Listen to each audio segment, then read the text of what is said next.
between three distinguished gentlemen, locally known, especially around the Hamilton area. Couldn't miss them if you walked by them. Welcome to Three Minds Think Alike. And welcome to our third episode. I'm Spencer Grenier, joined by Kyle Chambers and the Max Hatter. By the way, before we start, I want to thank you, the listener, for taking your time and listening to us. You keep us going with this, and we enjoy entertaining you with our random topics that we love. So please subscribe and enjoy. And you already know the whole deal. I got my cup of Joe, and off we go. Gentlemen, with everybody saying, let's dive in. Okay. Through the 1950s and 60s, entertainment grew significantly throughout North America. One piece of entertainment, however, stayed in the present for us to enjoy: the drive-in theater.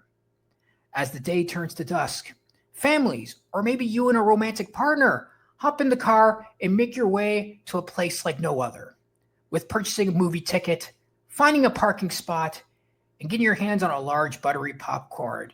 You have to add 2 large pops with a big bag of candy. And believe me, with the sugar rush, it'll help you get through the evening's double feature. But that's when the magic happens, when the projection screen turns on, under the stars. The grand adventure begins.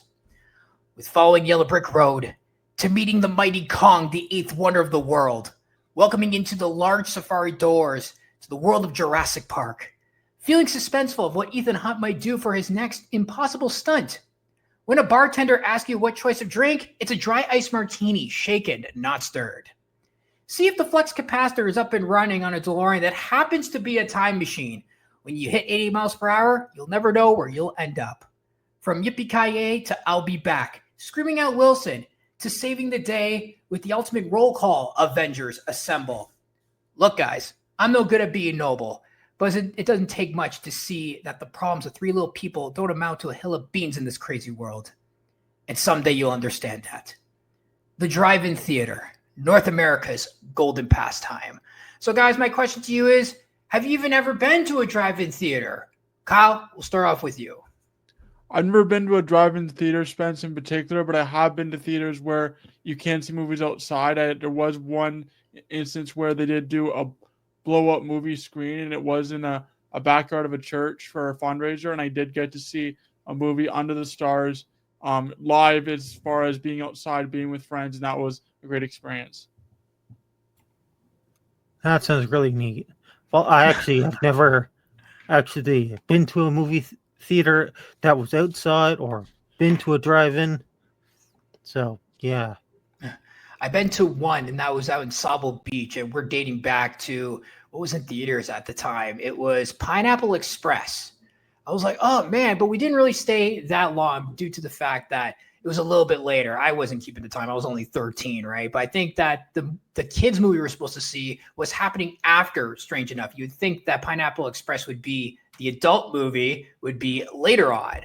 But guys, why do you think that drive-ins still need to be relevant? We have seen it kind of increase due to since the pandemic, and a lot of people who own drive-in theaters took advantage. And Kyle, just like what you said, there was even times where you had to blow up projection screen and a lot of people gathered. But why is it that it is important to still keep that tradition going? Well, I think personally, Spence, as far as it gets people out in the community, it gets you in a different atmosphere. You get to have that time with your partner or with your family you might not get in a traditional theater, because in a traditional theater, you're sitting with strangers and with others. But in an outdoor theater or in a drive-in movie theater in particular, you're just with the people that you want to be. So it's that intimacy, but also that idea of getting out, getting away from a traditional indoor screen and getting out into the outer atmosphere and getting out in the community.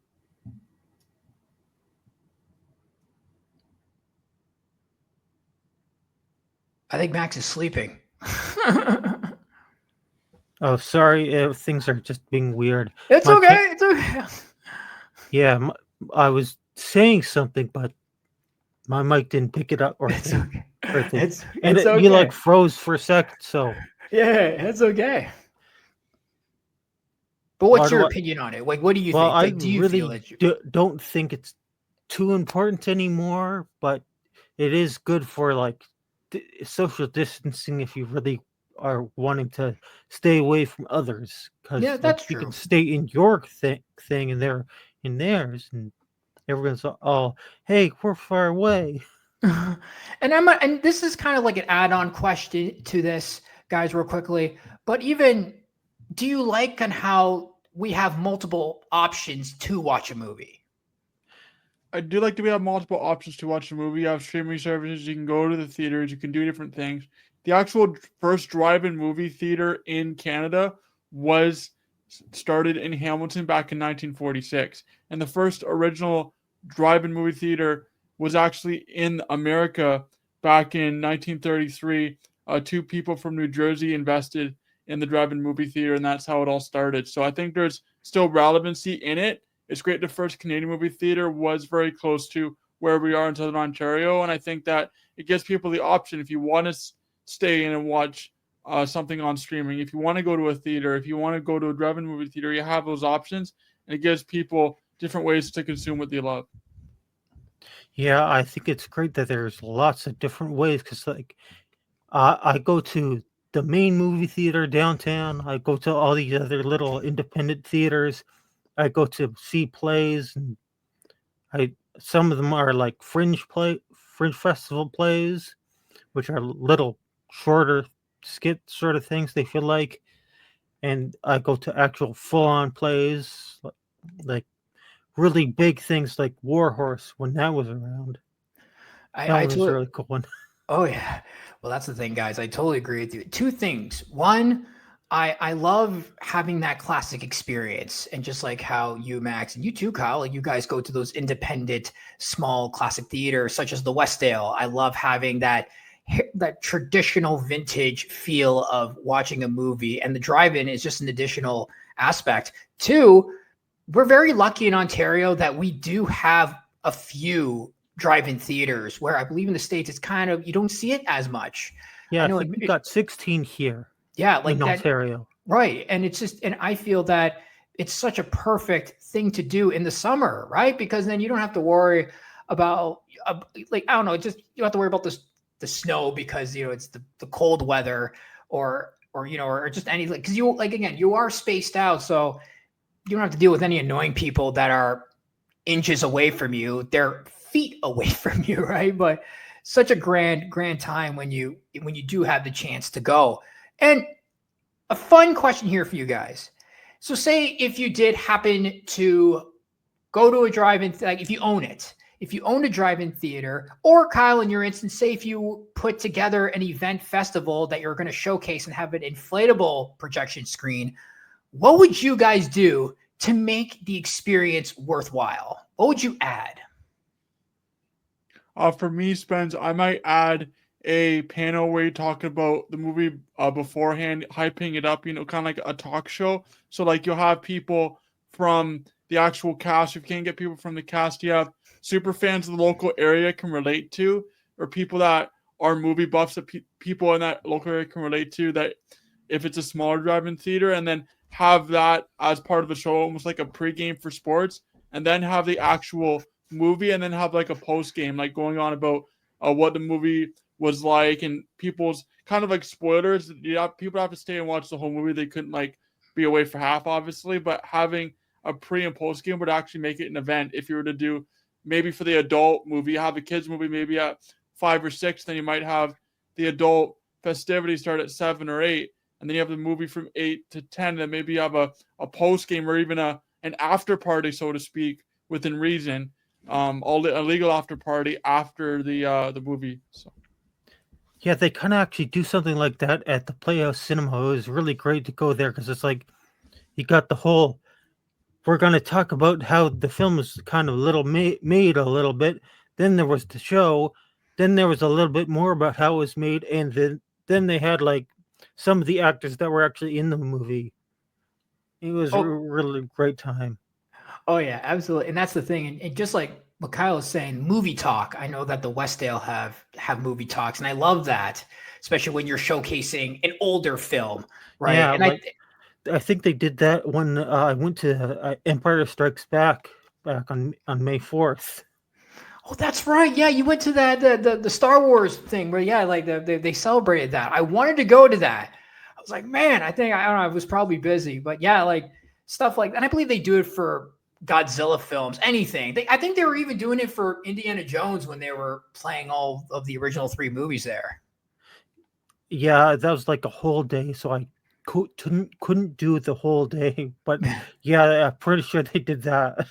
Because I think also they did Alfred Hitchcock movies too. It's just like they have like a series, which I really like. And to apply to that to a drive-in would be great. Kyle, I know you love your sports, and I have to say that because you have this whole event planned out and it's more sport based.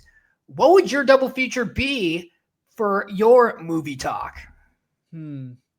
Maybe that's a good one. Maybe I could do Field of Dreams first because that's more relatable to people. And maybe for the folks that really know basketball, I could do the movie Hoosiers. I've seen the Hoosiers a couple of times. Have you seen the movie Hoosiers? I haven't, but Field of Dreams, yes. Especially if you're going to have the inflatable screen on a baseball field. Oh, that'd be awesome. Go to local park, put it on a baseball field, and have people sit in the outfield. Obviously, we're not official sponsors for any of these movies or anything. No, we're talking. It's a podcast, dude. but yeah. So I do think that that'd be a lot of fun. Making a sports team, and maybe even have a local superstar from whatever town. Well, actually have a autograph signing, and then have them talk about like a interview, like an open-ended interview, so kids or someone could ask them questions, and they could talk to people beforehand, and then you could watch the sports movie of whatever sport it would be.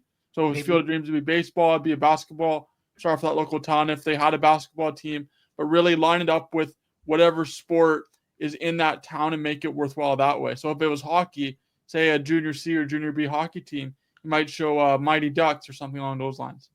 I was going to say, Kyle, actually, especially if it's going to be in Hamilton, might as well email the Hamilton Cardinals and get Fernando Rodney to have some signings. That's what popped into my mind, because it would be sweet to have that projection screen on the field where the Hamilton Cardinals play. That would be awesome. I'm just throwing ideas out, okay? Can you imagine when all three of us are in my van and we drive by and they happen to have a screen? They're like, man, they listened to us. They took our idea. Dang it, man. But Max, I want to get your intake because with you, you're into the arts, you love, and you just like us and just like me, you love going to movies and you just have that passion. What would your double feature be? Well, that would depend on the time of year, and some of those times would end up actually being a triple feature, like on May the 4th, Star Wars episodes 4, 5, and 6. And if it was like Christmas time, it'd be like, oh, it has to be the Thin Man. No, the first Thin Man and the second one. Yeah. See, I like how you guys add the holidays. And here's another, and I want to add on to this. So, because of course, these drive-in theaters, they have to make income all year round. The best part about the drive-ins now is when you go park, you're able to go on a radio station, and that's where you get the feed, not like back in the 50s and 60s, even the 40s and 30s, where you had to have that speaker, and you never know if the cord's working or not, so you may not get the feed. But what would you do to the both of you guys in the winter climate? What would you do to enhance it to make sure it's still worthwhile and a great time for the family? Well, you'd have to get somebody who's a expert at temperatures. So someone who's a meteorologist or someone within that field, or even somebody who knows how to put in ice at arenas or something that's a professional and making things warm or cold, and making sure that everything stays warm while the equipment stays warm. Kind of winterizing, like the way you might winterize your winter camping or winterize your cottage or whatnot. Think about winterizing it so it's more fun. Obviously, having more staff so you can shovel and whatnot, and making sure that you have all the resources so people can actually get into the movie theater. Serving hot chocolate and coffee instead of maybe slushies and things. But on a more serious note, maybe even having something warm where at some of the stadiums they'll actually have heaters within the stadium. Maybe having heaters within the ground itself. It might be a little more expensive on a bigger budget. That's how you'd have sponsors, but actually having heaters within the ground of the parking lot so that stays warm so people can actually park their cars. Yeah, like the warm tarmac or whatever your floor is made of. It's like you can actually, like, if you dig under it, you can actually put heaters down and then have like a heated floor. It's actually pretty neat because they actually do this with some roads. So when stuff goes on, it just melts right away. And also, you're probably going to want to put a tarp up as well. So it's like, hey, you're not watching the snow fall over your movie. That's true, yeah, because that was one of the problems. I watched this documentary a couple years ago of the rise and fall of drive-ins, and they did mention that one of the downfalls were the climate weather. But of course, back in the 50s and 60s, they didn't have those ideas, right? I guarantee you, if they did apply those ideas, then maybe it wouldn't have had such a significant decline. Maybe they could have stayed relevant, right? They didn't have to close their doors. But it's good to know that, you guys really wanted to, these are the ideas of what you guys would do. And for myself, yeah, like I'm going to start off with my double feature and how I would make sure to bring everyone in. You guys know I love my dinosaurs. So obviously it would be a whole Jurassic marathon. But for me, I would like to build an extra little facility, especially for the kids, because they're going to feel antsy, right? They're sitting down, they're waiting. It's just a bunch of cars and a screen. And then, yeah, you have the concessions, but they want to do more. So why not have a little entertainment? How about a little arcade room, like a shed that's like a little garage that has entertainment for the kids? So then when the movie starts, then they can go back to their cars and to their families, and then they can enjoy the movies.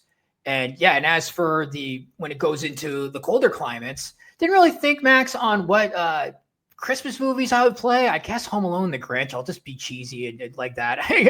They both work, but again, to make sure you have tarps and everything, warmth, somehow find warmth to satisfy the customers, because you don't want them to have their engines running, because then they're wasting gas and they have to drive back home, right? So I know it's stand. Yeah, exactly. So it's pros and cons. But you can make it a con when you use your mind and say, okay, here's what we can do to satisfy and keep business booming. But guys, here's the thing with the drive-in theaters that I've seen, especially in Hamilton, that the start times, the double features, they're always later.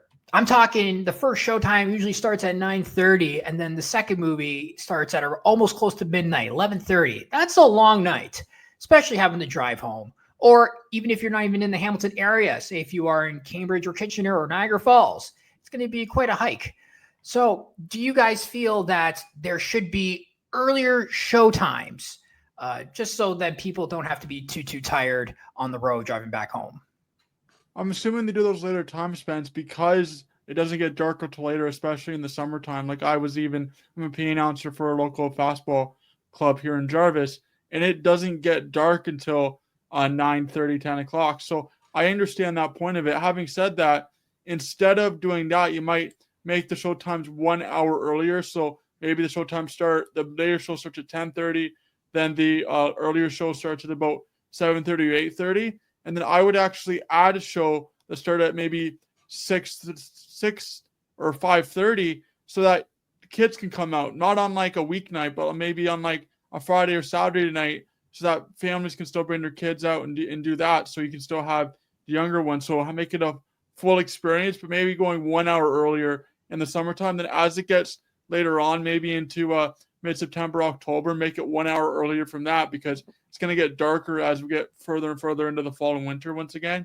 So making it maybe 7:30 and 9:30 on the Friday and Saturday, then maybe on a Monday to Thursday, you might do two movies. One that starts at 6:30, one that starts at 8:30. See, all this talking, it makes me want to go to the drive-in. Guys, enough with this podcast. I'm going to hop in my van and pick both of you up, and we're going to go see a show in Hamilton. Sure, just make sure I'm home before midnight. That's okay. That sounds awesome, Spence. Thank you so much. Let's roll. Let's go.